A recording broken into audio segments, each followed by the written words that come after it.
আজকেও সন্ধ্যা লেগে গেছে, মনে পড়লো যে উপরে জামা কাপড় রয়েছে।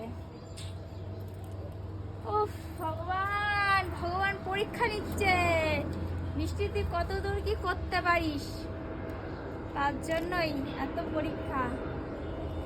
বাচ্চা সামলাও, নিজের কাজ সামলাও, বাদ বাকি সামলাও, সবকিছু সামনে টামলে করো।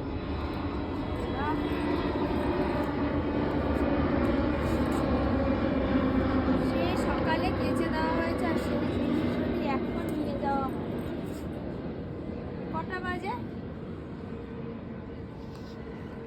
একটু দেখিয়ে দে ভাই, কটা বাজে? 5টা 3। 5টা 3। সন্ধ্যায় মানে শীতের বেলায় সন্ধ্যা 8টা।